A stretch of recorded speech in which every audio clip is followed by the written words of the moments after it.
बच्चों, आज हम लोग पढ़ेंगे दूसरा पेपर भारत का भूगोल। और भारत के भूगोल में सबसे पहला चैप्टर है संरचना। और संरचना का अर्थ है कि भारत, संपूर्ण भारत का जो क्षेत्र है, इस क्षेत्र का निर्माण किस तरह से हुआ, किस प्रकार की चट्टानों से इसका निर्माण हुआ। आपको पता है कि चट्टानें खनिजों का संयोजन होती है, खनिजों का मिश्र एक समूह होती है। और जब ये खनिजें विखंडित होती हैं, वियोजित होती हैं, तो मिट्टी का निर्माण होता है। तो भूगर्भिक संरचना का अर्थ भूगर्भिक संरचना से है या भूगर्भिक चट्टानों की संरचना से है। अगर हम भूगर्भिक चट्टानों की संरचना का अध्ययन करते हैं तो हमें ये पता चलता है कि ये चट्टानें कब बनी थी, उस समय की जलवायु दशा क्या थी, उस समय की जीव जंतुओं वनस्पतियों के विकास की दशा क्या थी, और इन चट्टानों में किस प्रकार के खनिजों का संयोजन था। और इन चट्टानों के विखंडन से सबसे पहले तो इन चट्टानों का निर्माण किस प्रक्रिया द्वारा हुआ था, आग्नेय प्रक्रिया द्वारा हुआ था, या परत्तीकरण की प्रक्रिया द्वारा हुआ था, या कायांतरण की प्रक्रिया द्वारा हुआ था, और पुनः इन चट्टानों के वियोजन से किस प्रकार की मृदा का निर्माण हुआ। तो इन सब चीज़ों की जानकारी हमें भूगर्भिक संरचना के अध्ययन से ही प्राप्त होती है। यहीं पर मैं आपको बता दूं कि किसी भी एग्जाम में आप चले जाइए, भूगोल जहाँ पेपर हो, वहाँ पर एक क्वेश्चन इस भूगर्भिक संरचना से जरूर रहता है। तो आप थोड़ा इस पर ध्यान देंगे। अब निर्माण की प्रक्रिया को अगर हम समझने की कोशिश करें तो संपूर्ण भारतीय भूभाग, खास करके भारतीय प्लेट, गोंडवाना प्लेट का हिस्सा है। और आपको पता है कि गोंडवाना प्लेट अंगारा लैंड और गोंडवाना सुपर कंटिनेंट गोंडवाना के टूटने से हुई थी। और गोंडवाना सुपर कंटिनेंट जो है, यह सुपर कंटिनेंट पेंजिया का हिस्सा था। पेंजिया दो सबसे पहले, मैं यहाँ पर अब एक तरफ से चलता हूँ। सबसे पहले पृथ्वी की उत्पत्ति होती है। पृथ्वी जैसे जैसे ठंडी होती है, उसका बाहरी सरफेस, अर्थात जिसको आज हम क्रस्ट कहते हैं, सबसे पहले ठंडा होता है और ठोस हो जाता है। यही ठोस हिस्सा क्रस्ट बनता है। इस क्रस्ट में एक ही महाद्वीप सबसे पहले बनता है और उसका नाम होता है पेंजिया। काफ़ी समय के बाद पृथ्वी के आंतरिक क्रियाओं के कारण, खास करके आंतरिक उष्मा ऊर्जा और मैग्मा के संचलन के कारण, यह पेंजिया दो हिस्सों में टूटता है। पेंजिया को ऐसे हम सुपर कॉन्टिनेंट कहते हैं। लेकिन इसके टूटने के बाद इसके दो हिस्से बनते हैं, एक अंगारा लैंड और दूसरा गोंडवाना लैंड। पुनः इन्हें भी सुपर कॉन्टिनेंट का हिस्सा माना जाता है या सुपर कॉन्टिनेंट कहा जाता है। अब ये गोंडवाना लैंड फिर से टूटता है और गोंडवाना लैंड के टूटने से भारतीय प्लेट बनती है, अफ्रीकन प्लेट बनती है, दक्षिण अमेरिकी प्लेट बनती है, अंटार्कटिकन प्लेट बनती है और ऑस्ट्रेलियन प्लेट बनती है। और भारतीय प्लेट यहाँ से टूटकर उत्तर पूर्व की ओर 12 सेंटीमीटर प्रति वर्ष की दर से उत्तर पूर्व की ओर विस्थापित हो जाता है। शुरू में इसकी गति तेज होती है, लेकिन बाद में इसकी गति काफ़ी धीमी होती है। ये बात आपको प्लेट टेक्टोनिक के सिद्धांत में मैंने बताई थी। आज हम यहाँ देखेंगे कि जब, हाँ, यहाँ ये समझ लीजिए कि ये गोंडवाना लैंड का जो क्रस्ट है, सबसे पहले जिस चट्टान का निर्माण होता है वो आर्कियन काल में होती, आर्कियन एरा में होती है। और इसीलिए इसके नाम पर इसको आर्कियन चट्टानें कहते हैं। इसी प्रकार से इस प्लेट, यह प्राथमिक चट्टान थी, मूलभूत चट्टान थी। और इसी के टूटने से, खास करके इसके अपक्षय होने से, अन्य चट्टानों का निर्माण होता गया। पुनः बनने वाली चट्टानें कायांतरित होती हैं, पुनः अपक्षयित होती हैं, और फिर तीसरी क्रम की चट्टानों का निर्माण होता है। तो इस तरह से एक के बाद एक समय के साथ चट्टानें बनती जाती हैं। यहाँ पर जान लेना जरूरी है कि जो चट्टान सबसे पहले बनी थी वो सबसे नीचे पाई जाती है, और जो चट्टान सबसे बाद में बनी थी वो सबसे ऊपर पाई जाती है। तो चट्टानों के बनने का क्रम जो है, अलग अलग, इसे अलग अलग एरा में बांटा गया है। एरा को अलग अलग पीरियड में बांटा गया है और अलग अलग पीरियड में अलग अलग क्रम की चट्टानों का निर्माण हुआ है। तो इसे हम एक क्रम में देखेंगे। यहाँ मैं बता दूं कि इस पूरे भारत में जो चट्टानें पाई जाती हैं उसको हम एक शॉर्ट टर्म से इंगित कर सकते हैं, और वो टर्म है आ, धा, कु, वी, गो, द, टर्शरी और क्वाटरनरी, TQ। तो इसको अगर आप याद रखते हैं तो इन चट्टानों का क्रम पता चल जाता है। अब रहा सवाल कि ये चट्टानें, भारत में भूगर्भिक संरचना को इन चट्टानों के वर्गीकरण के लिए एक अलग तरीका अपनाया गया था, जो कि यूरोपियन तरीका से अलग था। और इस तरीके में भारत की कुल चट्टानों को कुल 4 समूहों में बांटा गया है। एक तो पहला है आर्कियन समूह, दूसरा है पुराण समूह, तीसरा है द्रविडियन समूह और चौथा है आर्यन समूह की चट्टानें। आर्कियन समूह की चट्टानों को पुनः 2 क्रम की चट्टानों में बांटा गया है। पहला है आर्कियन क्रम की चट्टानें और दूसरा है धारवाड़ क्रम की चट्टानें। इसी प्रकार पुराण समूह की चट्टानों को भी क्रमशः 2 भागों में बांटा गया है। पहला है कुडप्पा क्रम की चट्टानें और दूसरा है विंध्यन क्रम की चट्टानें। पुराण समूह की चट्टानों को 2 भागों में बांटा गया था। तीसरा था द्रविडियन समूह की चट्टानें। द्रविडियन समूह की चट्टानें को किसी वर्ग में बांटा नहीं गया है। और चौथा है आर्यन समूह की चट्टानें। इसे पुनः 4 भागों में बांटा गया है। पहला है गोंडवाना क्रम की चट्टानें, दूसरा है दक्कन क्रम की चट्टानें, तीसरा है टर्शियरी क्रम की चट्टानें और चौथा है क्वाटरनरी क्रम की चट्टानें।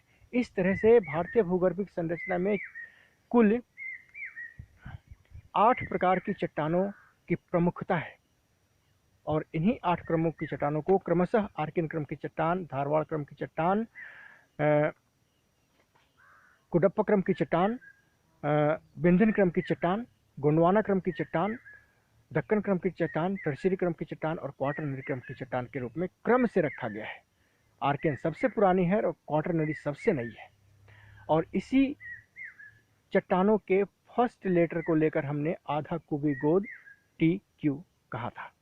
ये नाम को याद रखने का तरीका है, क्योंकि ये क्वेश्चन या तो लॉन्ग क्वेश्चन यहाँ इस अध्याय से या तो लॉन्ग क्वेश्चन आंसर आएंगे या फिर ऑब्जेक्टिव आएंगे। अगर लॉन्ग आते हैं तो आपको लिखने की सुविधा के लिए, ताकि आपको नाम याद रहे और आप उस नाम को क्रम से लिखें और तब उसका वर्णन कर सकें, तो इसलिए मैंने ये शब्द दिया है।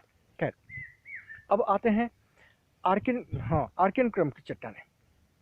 तो सबसे पहले जब क्रस्ट का निर्माण हुआ था तो जिन चट्टानों का निर्माण हुआ वह प्राथमिक रूप से आग्नेय चट्टानें थी, लेकिन ताप की अधिकता इतनी अधिक थी कि इन आग्नेय चट्टानों का कायांतरण हो गया और इस कायांतरण के फलस्वरूप नीस और सिस्ट जैसी कायांतरित चट्टानों का निर्माण हुआ। यही चट्टानें आर्कियन क्रम की चट्टानें कहलाती हैं। बता दूं कि इन आर्कियन क्रम की चट्टानों में जीवाश्म बिल्कुल नहीं थे, क्योंकि उस समय जीवों की उत्पत्ति हुई ही नहीं थी। दूसरा चीज़ कि यही आर्कियन क्रम की चट्टानें भारतीय भूगर्भिक संरचना की मौलिक चट्टानें हैं, जिनके ऊपर और जिनके द्वारा अन्य चट्टानों का निर्माण होता रहा। इन चट्टानों का विस्तार सभी दक्षिण प्रायद्वीपीय पठारी क्षेत्र के सभी दक्षिणी राज्यों में पाया जाता है, खास करके कर्नाटक, तमिलनाडु, आंध्र प्रदेश, उड़ीसा, बिहार कहते हैं छोटा नागपुर का संपूर्ण पठारी प्रदेश, खास करके छोटा नागपुर पठारी प्रदेश जिसमें कोल्हान रेंज भी शामिल है, ये भी बना था। दक्षिणी पूर्वी राजस्थान, इन्हीं आर्कियन में राजस्थान के निचली तहों में ये आर्कियन क्रम की चट्टान मिलती हैं। इसी तरह से मेघालय का हिस्सा या मेघालय का पठार, जो कि कभी छोटा नागपुर पठार का हिस्सा हुआ करता था, वो भी आर्कियन क्रम की चट्टानें वहाँ पर निचली तहों में पाई जाती है। खैर, तो ये मूलभूत चट्टानें थी और इन्हीं चट्टानों के रूपांतरण के कारण अगले क्रम की चट्टान का निर्माण हुआ। जब ये चट्टानें रूपांतरित हुई और परतदार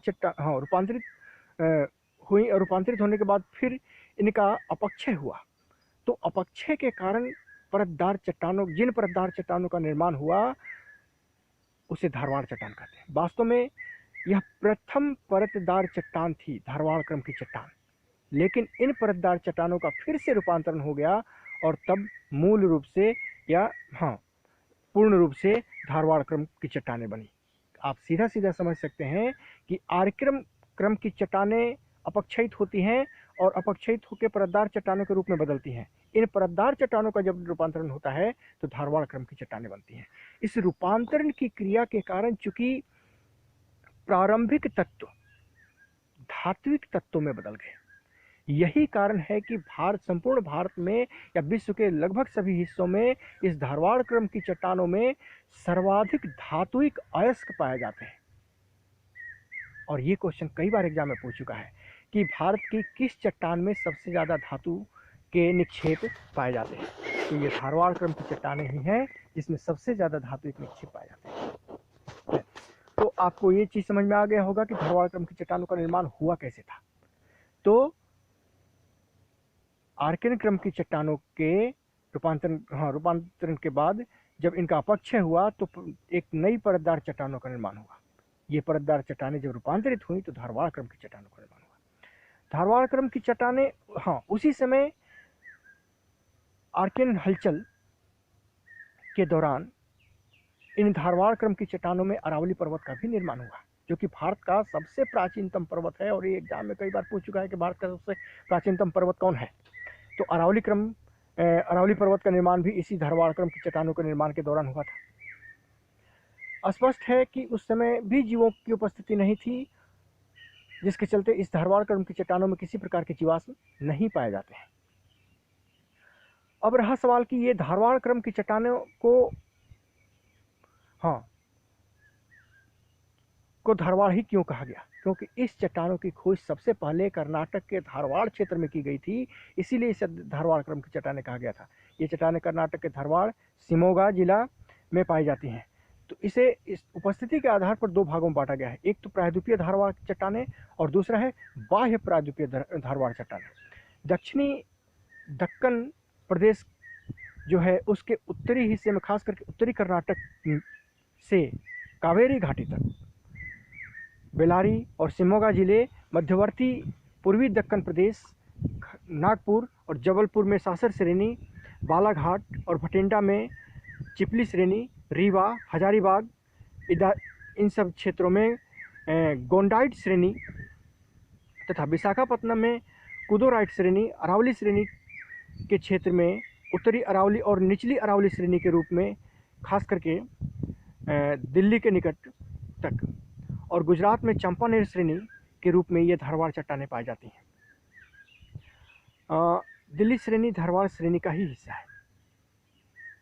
इसके अलावा दूसरा क्षेत्र जो है धारवाड़ श्रेणी की चट्टानों का या धारवाड़ क्रम की चट्टानों का, तो यह प्रायद्वीपीय पठार के बाहर के हिस्सों में पाए जाते हैं, खास करके पश्चिमी हिमालय का लद्दाख, जास्कर, गढ़वाल, कुमायूं पर्वत श्रेणियाँ, यहाँ भी धारवाड़ श्रेणी की चट्टानें पाई जाती हैं। इसके अलावा हिमाचल प्रदेश की स्पीति घाटी में, स्पीति घाटी में, असम में आपका शिलोंग श्रेणी में धारवाड़ क्रम की चट्टानें पाई जाती हैं। तो ये क्षेत्र थे। अब रहा सवाल कि धारवाड़ चट्टानों की महत्ता क्या है, तो मैं पहले ही बता चुका हूँ कि धारवाड़ चट्टानों का चूँकि निर्माण आर्कियन क्रम की चट्टानों के अपक्षयित पदार्थों के कायांतरण के कारण हुआ है, और इस समय ताप की अधिकता इतनी ज़्यादा थी कि इसमें उपस्थित तत्व धात्विक तत्वों में बदल गए। यही कारण है कि लोहा, मैग्नीज, सोना, तांबा, क्रोमियम और इसके अलावा रेडियो सक्रिय पदार्थ जैसे यूरेनियम इन धारवाड़ क्रम की चट्टानों में बने थे। आज अगर झारखंड खनिज मामले में सबसे ज़्यादा धनी राज्य है और भारत का रूर कहलाता है, तो इसका सबसे बड़ा कारण है धारवाड़ चट्टानों की अधिकता या अधिक मात्रा में आर्कियन चट्टानों का रूपांतरण, जिसके चलते धारवाड़ चट्टानों का निर्माण हुआ। अगर ये रूपांतरण झारखंड जैसे प्रदेश में नहीं हुआ होता तो आज झारखंड सर्वाधिक खनिज संपन्न राज्य नहीं होता। तो झारखंड की खनिज संपदा की अधिकता का कारण ये धारवाड़ चट्टानें ही है। पुनः धारवाड़ चट्टानें जब अपक्षयित हो गई तो इन अपक्षयित पदार्थों के पुनः रूपांतरण से जो चट्टानें बनी थी उसी को कुडप्पा क्रम की चट्टानें कहा गया। यह पुरान काल में बनी थी, कुडप्पा क्रम और विंध्यन क्रम। तो कुडप्पा धारवाड़ चट्टानों के अपक्षय से प्राप्त पदार्थों के कायांतरण से बनती है, लेकिन कायांतरण की क्रिया धारवाड़ के समय में, धारवाड़ चट्टानों के निर्माण के समय में जितनी तीव्र थी, जितनी ज़्यादा थी, जितनी अधिक थी, उतनी ही ज़्यादा या अधिक कुडप्पा चट्टानों के निर्माण के समय में नहीं रही है। फिर भी इस कायांतरण के फलस्वरूप क्या कहते हैं कि इन चट्टानों में बालुआ पत्थर का निर्माण हुआ, चूरा पत्थर का निर्माण हुआ, एस्बेस्टस का निर्माण हुआ, संगमरमर का निर्माण हुआ। इन चट्टानों के लिए कुडप्पा क्रम की चट्टानें बहुत प्रसिद्ध रही हैं। इसके अलावा कुछ क्षेत्रों में कायांतरण की अधिकता के कारण हीरा जैसे तत्वों का भी निर्माण हुआ, जैसे गोलकुंडा के हीरे, ये कुडप्पा क्रम में ही बने थे। तो अब इसके क्षेत्र की अगर हम बात करें तो कुडप्पा इसका नाम इसलिए पड़ा कि यह आंध्र प्रदेश के कुडप्पा जिले में सबसे पहले खोजा गया था इन चट्टानों को, इसलिए इन चट्टानों को कुडप्पा चट्टान नाम दिया गया था। अब हाँ, इसके अलावा कुडप्पा चट्टानें जो हैं आंध्र प्रदेश के अलावा मध्य प्रदेश, राजस्थान, तमिलनाडु और कर्नाटक जिले में भी मिलती हैं। खास करके कृष्णा श्रेणी, नल्ला मलाई श्रेणी, आपका पापाग्नि श्रेणी, फिर आपका चेयार श्रेणी, दिल्ली श्रेणी, ये सारे के सारे कुडप्पा क्रम की चट्टानों वाले क्षेत्र हैं। इन्हीं कुडप्पा क्रम की चट्टानों में आंध्र प्रदेश में कुडप्पा जिले में जो सोना का निक्षेप पाया जाता है वह कुडप्पा क्रम की चट्टानों के दौरान ही बना था। ताप की अधिकता थी, कायांतरण की क्रिया ज़्यादा हुई थी, इसलिए। तो ये थी कुडप्पा की चट्टानें जो कि पुराण समूह के अंतर्गत आती हैं। पुराण समूह के अंतर्गत दूसरी चट्टान है विंध्यन क्रम की चट्टानें। मैं आपको बता दूं कि यहाँ पर विंध्यन क्रम की चट्टानों का विस्तार भारत में बहुत बड़े क्षेत्र में नहीं पाया जाता है। यहाँ खास करके विंध्यन श्रेणी जो है इसके साथ पाया जाता है, जो गुजरात से लेकर बिहार के सासाराम तक फैली हुई है। और इसके निर्माण का सबसे बड़ा कारण था पृथ्वी के इस क्षेत्र में भू हलचल, और इस भू हलचल के कारण एक दरार उत्पन्न होता है। पृथ्वी का यह हिस्सा नीचे धंस जाता है और समुद्री जल इसमें भर जाता है, जिसके चलते काफ़ी जीव जंतु उस जलीय हिस्से में आ जाते हैं। बाद में इस धसाव में निक्षेप होते हैं और समुद्री जीव जंतु दब जाते हैं, जिसके चलते बड़े पैमाने पर चूना पत्थर जैसी चट्टानों का निर्माण होता है। इन्हीं चट्टानों को विंध्यन क्रम की चट्टानें कहते हैं। और यही एक ऐसा पीरियड था जहां पर प्रायद्वीपीय भारतीय भूभाग के किसी हिस्से पर समुद्री जल का आरोहण हुआ, समुद्री जल इस हिस्से पर चढ़ा, अन्यथा कोई भी हिस्सा ऐसा नहीं है या जो कि समुद्र के नीचे धंसा हो एक बार अपनी उत्पत्ति के बाद। इस भारतीय प्रायद्वीप की यही सबसे बड़ी विशेषता है। तो इस समय इस हिस्से के नीचे धंसने के कारण और समुद्री जल से भरने के कारण इस विंध्यन क्रम की चट्टानों का निर्माण होता है। वास्तविकता इसकी यही थी। इसके प्रमुख 5 क्षेत्र हैं। खास करके दरार की क्रिया हुई थी और इस दरार की क्रिया में 5 क्षेत्र में हुआ था। ये दरार की क्रिया पहला था सोन नदी, जिसमें सिमरी श्रेणी का निर्माण होता है। इसी तरह से आंध्र प्रदेश के दक्षिण पश्चिम भाग में कुरनूल श्रेणी जो बनती है, इसी वहाँ पर विंध्यन क्रम की चट्टानें पाई जाती हैं। तीसरा है आपका भीम नदी घाटी में भीमा श्रेणी। चौथा है राजस्थान में जोधपुर और चित्तौड़गढ़ में पालनी श्रेणी। इसके बाद 5वां है ऊपरी गोदावरी घाटी और नर्मदा घाटी के उत्तर मालवा और बुंदेलखंड। ये सब विंध्यन क्रम की चट्टानों के क्षेत्र हैं। ये चट्टानें भवन निर्माण की चट्टानों के लिए बहुत प्रसिद्ध है। और ये प्रश्न कई बार एग्जाम में आ चुका है कि निम्न में से किस क्रम की चट्टानें भवन निर्माण की चट्टानों के लिए प्रसिद्ध हैं। क्योंकि इसमें लाल पत्थर, बालुआ पत्थर का निर्माण ज़्यादा हुआ था और इन्हीं पत्थरों से सांची के स्तूप, लाल किला, जामा मस्जिद, इन सब का निर्माण हुआ था, इन लाल बालुआ पत्थरों से। और यही कारण है कि ये चट्टानें भवन निर्माण की चट्टानों के लिए ज़्यादा प्रसिद्ध है। इसके अलावा इनमें चूना पत्थर के अलावा, लाल बलुआ पत्थर के अलावा चीनी मिट्टी का भी निर्माण हुआ था, डोलोमाइट का भी निर्माण हुआ था ये। और साथ ही साथ पन्ना के हीरे जो कि बहुत फेमस हैं, और गोलकुंडा के हीरे, ये दोनों इस काल में भी बने थे। तो खनिज की दृष्टि से यह क्रम, चट्टानों का यह क्रम काफ़ी महत्वपूर्ण है। अब अगला क्रम है गोंडवाना क्रम की चट्टानें। आपको पता है कि हर्सिनियन भूसंचलन की क्रिया पूरे विश्व में प्रसिद्ध है और पूरे विश्व में उस समय दरारी क्रिया हुई थी, दरारों के बनने की क्रिया हुई थी, भ्रंश घाटियों के बनने की क्रिया हुई थी। उसी क्रम में भारतीय प्लेट उस समय खास करके कार्बोनिफेरस पीरियड में विषुवतरेखीय क्षेत्र से गुजर रहा था और यहाँ पर घनी वनस्पति थी। और जैसे ही दरारण की क्रिया होती है तो बहुत सारे क्षेत्र, जैसे गोदावरी नदी का क्षेत्र, दामोदर नदी, इसी काल में उत्पत्ति होती है, क्योंकि भ्रंशन की क्रिया हुई, दामोदर की उत्पत्ति हुई और उस क्षेत्र में बड़े पैमाने पर वनस्पतियां नीचे दब गई। और जिन जिन क्षेत्रों में वनस्पतियां नीचे दबी वहां कोयले का निर्माण हुआ। गोंडवाना क्रम की चट्टानें अपने कोयला निर्माण या कोयले की उपलब्धता के कारण ज़्यादा प्रसिद्ध है। भारत का 96% कोयला इसी काल में दरारों के या दरारों के बनने, वनस्पतियों के उस दरार में धंसने और दबने के कारण बना। वास्तव में यह क्रिया कार्बोनिफेरस से लेकर जुरेसिक युग के बीच तक हुई थी। इस समय जीवों की उत्पत्ति हो चुकी थी। यही कारण है कि इसमें जीवाश्म बड़े पैमाने पर पाए जाते हैं। और हाँ, इसका जो क्षेत्र है न केवल दामोदर तक सीमित रहा, बल्कि दामोदर के अलावा महानदी घाटी, सोन नदी घाटी, ये सब क्षेत्र, इन सब क्षेत्रों में भी दरार और धंसाव की क्रिया हुई, जिसके चलते कोयला का निर्माण हुआ। तो गोंडवाना कालीन जितने कोयले पाए जाते हैं वो सभी के सभी इसी दरार निर्माण की क्रिया के कारण